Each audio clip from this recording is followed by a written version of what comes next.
Assalamualaikum warahmatullahi wabarakatuh. Akhir-akhir ini, dunia dikejutkan dengan adanya virus yang mewabah ke berbagai belahan dunia. Yang dilansir berawal dari wilayah Wuhan di Cina. Tepatnya akhir tahun 2019, yaitu pneumonia coronavirus disease atau COVID-19. Atau yang dikenal sebagai wabah virus corona. Suatu penyakit peradangan paru yang disebabkan oleh Severe Acute Respiratory Syndrome Coronavirus 2 atau SARS-CoV-2 dan kemudian menjadi permasalahan global bagi seluruh penjuru dunia. Menurut Husna, dalam Jurnal Sosial dan Budaya Syar'i UIN Syarif Hidayatullah Jakarta, virus corona atau COVID-19 disebut berawal dari konsumsi binatang yang dalam Islam bukan saja tidak halal tetapi juga tidak baik atau thayyiban. Binatang-binatang tersebut seperti ular, tikus, kelelawar. Dampak dari adanya COVID-19, aktivitas manusia harus dibatasi. Sedang kebutuhan sehari-hari seperti makan atau membeli bahan untuk dijadikan makanan tidak bisa ditunda. Karena itu pemerintah melalui Menteri Kesehatannya mengajak masyarakat untuk hidup new normal, namun tetap memperhatikan protokol kesehatan dan menganjurkan beberapa hal terkait pencegahan COVID-19 seperti tidak keluar jika tidak terlalu penting, menerapkan physical distancing, dan pola hidup sehat. Virus tidak akan bisa masuk ke tubuh kita apabila kondisi tubuh kita fit. Maka pola hidup sehat dengan berolahraga, makan makanan bergizi, lengkap dirasa cukup penting. Islam sendiri sudah jauh-jauh hari melalui Al-Qur'annya mengharuskan umat manusia untuk memakan makanan yang halal dan juga baik atau thayyiban. Oleh karena itu, gerakan memasak sendiri sebagai upaya pembatasan aktivitas di luar rumah juga sebagai pertimbangan dalam mengkonsumsi makanan dirasa cukup penting. Sebelum memulai pembahasan, alangkah baiknya mari kita simak terlebih dahulu apa itu produk halal. Produk adalah hasil jadi dari sebuah proses pembuatan atau produksi. Adapun menurut Philip Kotler, produk merupakan suatu hal berupa barang atau jasa yang bisa ditawarkan, dimiliki, digunakan, maupun dikonsumsi, sehingga bisa memuaskan keinginan serta keperluan.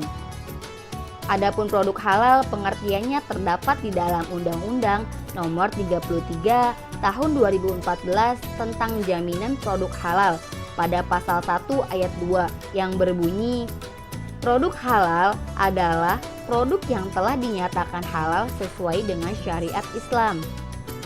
Secara bahasa, halal berasal dari kata bahasa Arab yang berarti disahkan, diizinkan, dan dibolehkan. Sedangkan secara istilah, halal berarti setiap sesuatu yang tidak dikenakan sanksi penggunaannya atau perbuatan yang dibebaskan syariat untuk dilakukan.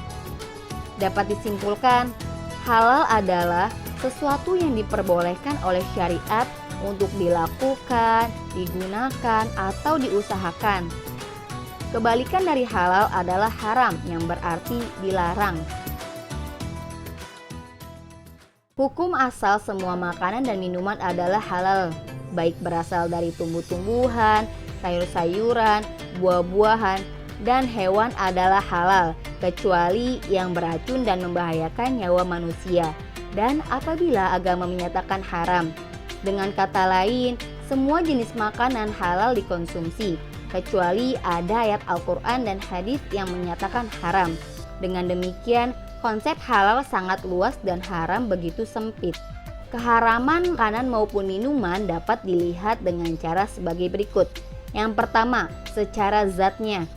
Makanan apabila dari asalnya makanan itu sudah haram, maka haram untuk dikonsumsi. Misalnya seperti bangkai, darah, dan babi adalah haram sudah dari asalnya. Lalu yang kedua, secara sifatnya. Mengkonsumsi makanan atau minuman yang secara sifat sudah dilarang, misalnya seperti khamar, yang sifatnya memabukkan. Lalu yang ketiga, secara prosesnya. Makanan yang halal tetapi bila diproses dengan cara yang tidak halal, maka menjadi haram. Contohnya, makanan yang berbahan daging hewan yang apabila cara menyembelihnya tidak sesuai syariat, maka makanan tersebut menjadi haram. Dalam Islam, mengkonsumsi makanan tidak hanya mengedepankan konsep halal, namun juga thayyiban. Sesuai dengan firman Allah Subhanahu wa taala di dalam Quran surat Al-Maidah ayat 88. A'udzu billahi minasyaitonir rajim. Bismillahirrahmanirrahim. Wa qulu mimma razaqakumullahu halalan thayyiba.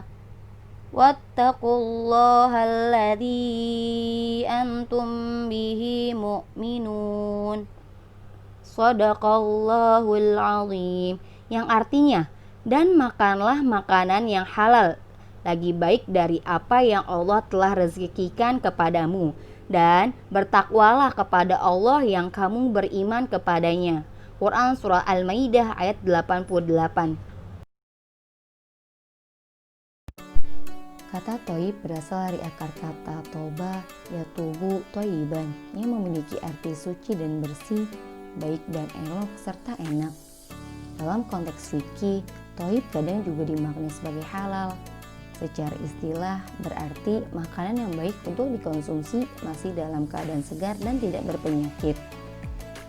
Dalam Al-Maraghi Tafsir Departemen Republik Indonesia, kata halalan diberi kata sifat thayyiban oleh Allah Subhanahu wa taala, yang artinya makanan yang dihalalkan oleh Allah Subhanahu wa taala adalah makanan yang berguna bagi tubuh, tidak merusak, tidak menjijikan, tidak kadaluarsa, dan tidak bertentangan dengan perintah Allah Subhanahu wa taala.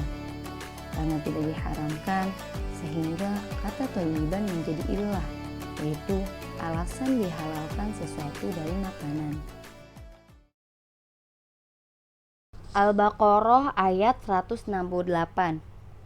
A'udzu billahi minasyaitonir rajim. Bismillahirrahmanirrahim. Ya ayyuhan nasu kulu mimma fil ardi halalan thayyiba wa la tattabi'u khutuwatis syaitan innahu lakum aduwwum mubin. Yang artinya, wahai manusia, makanlah dari makanan yang halal dan baik yang terdapat di bumi, dan janganlah kamu mengikuti langkah-langkah syaitan. Sungguh, setan itu musuh yang nyata bagimu. A'udzu billahi minasyaitonir rajim. Bismillahirrahmanirrahim.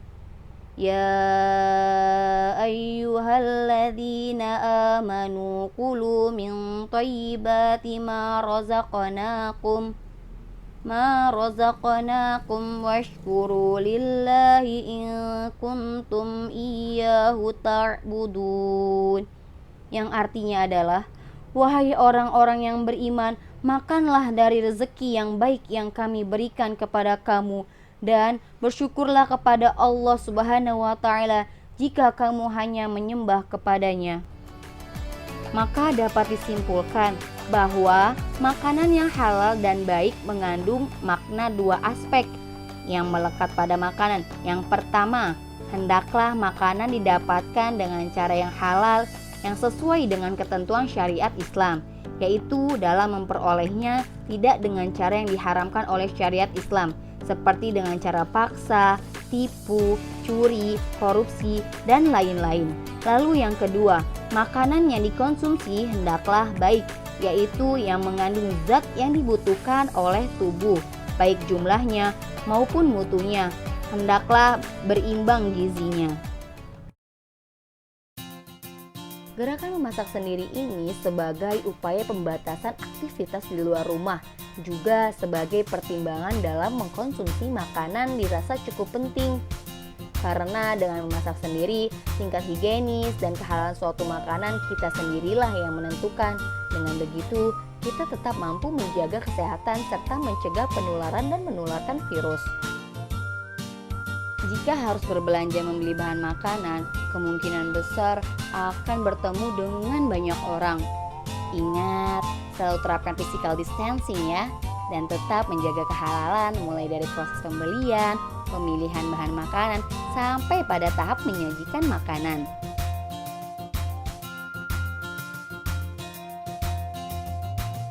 Dalam proses jual beli, tetap batasi menyentuh barang-barang di toko maupun di tempat umum. Tujuannya untuk mengurangi resiko terkontaminasi virus corona. Selain itu juga, saat memilih bahan makanan, pastikan semua bahan halal, pastikan kesegaran bahan, dan memilih bahan yang benar-benar terjaga kesegarannya agar syarat thayyib juga terpenuhi. Usahakan untuk tidak berlama-lama ya saat belanja. Terakhir, pastikan untuk langsung mencuci tangan sesampainya di rumah.